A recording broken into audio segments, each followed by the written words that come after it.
नाटी दुल्हन। मयंक की बीवी नेहा की हाइट बहुत ही कम थी। वो इतनी नाटी थी कि लोग उसका कई बार मजाक बना देते। अरे नेहा, तेरे लिए तो मुझे किचन में टेबल रखना पड़ेगा। माँ जी, इतनी भी नाटी नहीं हूँ मैं, और हाँ, हिल्स पहनकर तो बिल्कुल आपके बराबर आ जाती हूँ। अरे तेरे पापा ने महंगी कार का लालच दे दिया, वरना तो मेरे बेटे के लिए लंबी लंबी लड़कियों की लाइन लगी थी। क्या बताऊं तुझे, कटरीना फैल थी उनके सामने। पर माँ जी, आपका मयंक भी तो हाइट में कौन सा अभिषेक बच्चन की तरह है जो कटरीना मिल जाती। वैसे भी मेरी और इनकी जोड़ी तो राम सीता की जोड़ी है, राम सीता की। एक दिन सभी खाना खा रहे होते हैं, तभी माँ, दाल बहुत अच्छी बनी है, जरा और देना। रुको जी, मैं लेकर आती हूँ, किचन में है, वैसे भी मैं खड़ी ही हूँ। ये सुनकर सास हंसने लगती है। तुम खड़ी हो या बैठी, एक जैसी ही लगती हो। बस कीजिए जी, अभी हिल्स नहीं पहनी है, वैसे भी हिल्स पहनती हूँ तो आपके बराबर ही लगती हूँ। एक दिन नेहा सब्जी लेने बाहर निकलती है तो पड़ोसन कहती है, अरे देखो देखो कितनी नाटी है, मयंक तो दिखने में अच्छा है, हाइट भी ठीक ठाक है, फिर क्या जरूरत थी ऐसी नाटी बहू लाने की। दहेज बहन, दहेज, अंधे हो गए थे पैसों के पीछे, अब करे जगह साई। दोनों की बात नेहा सुन लेती है और उसे बहुत गुस्सा आ जाता है। आंटी जी, एक बात बताओ, मेरे पापा के पास पैसे हैं, उनको अच्छी लड़की की तलाश थी, ये पसंद आए और शादी हो गई, इसमें मेरा क्या कसूर है जो आप लोग मुझे सुना रही हैं? अरे नहीं नहीं नेहा, हम तो तेरी सास की बात कर रहे थे कि कितनी लालची औरत है। देखिए, वो लालची नहीं है, हाँ, उनकी कुछ शौक है जो वो अपने बेटे से पूरा करवाना चाहती है, और देखा जाए तो उसमें उनकी गलती भी क्या है भला। अगर इन्होंने मुझसे शादी की है तो जरूर कुछ न कुछ तो अच्छाई नजर आई होगी ना। और अब ना तो मैं आपकी बहू हूँ और ना ही आपके रिश्तेदारों को मुझसे मिलना है, फिर ये बात समझ नहीं आई कि आप इतना परेशान क्यों हो रही हैं। ये बोलकर नेहा वहाँ से निकल जाती है। नेहा, चलो तैयार हो जाओ, हम लोगों को एक पार्टी में जाना है।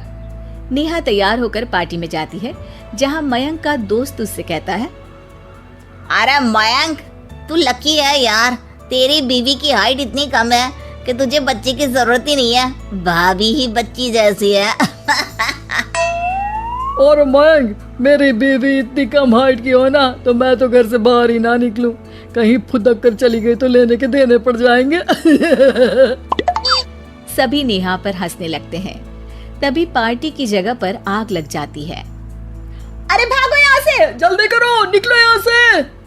अरे लेकिन बाहर के दरवाजे पर ही आग है, अब कैसे बाहर निकलेंगे, कोई रास्ता भी नहीं है। अरे रास्ता है ना, अगर कोई इस खिड़की से बाहर निकलकर अगर सामने के दरवाजे में आग को बुझा दे तो सब निकल सकते हैं। तभी नेहा उस छोटे से जरोखे से बाहर निकलकर आग को बुझा देती है। अरे वाह, भाभी जी ने तो आज हम सबको बचा लिया। वाह भाई वाह, बीवी हो तो ऐसी, अपने पति ही नहीं बल्कि यहाँ मौजूद सभी की जान बचा ली है इसने। भाई मयंक, माफ कर देना, तेरी बीवी तो सच में कमाल है। मुझे ये बात पता है और मुझे मेरी बीवी पर गर्व है। नेहा मुस्कुराकर अपने पति की तरफ देखती है। कुछ दिनों बाद जब नेहा और उसकी सास मार्केट जाती है, वहाँ पर, अरे भैया, ये कपड़ा तो देना, कितने का पड़ेगा? माता जी, ये तो बहुत महंगा कपड़ा है, लेकिन अब बस सिर्फ 2 मीटर ही बचा है, मेरे तो किसी काम का है नहीं ये टुकड़ा, तो आप 100 रुपया ही दे दीजिए। अरे भैया, तो मैं क्या करूंगी इस टुकड़े का, लेकिन वैसे है बड़ा ही सुंदर। तभी नेहा बोल पड़ती है, इसमें तो मेरी पूरी ड्रेस बन जाएगी। ये कहकर वो कपड़ा ले लेती है। अगले दिन नेहा वो ड्रेस पहनकर सास के सामने आती है।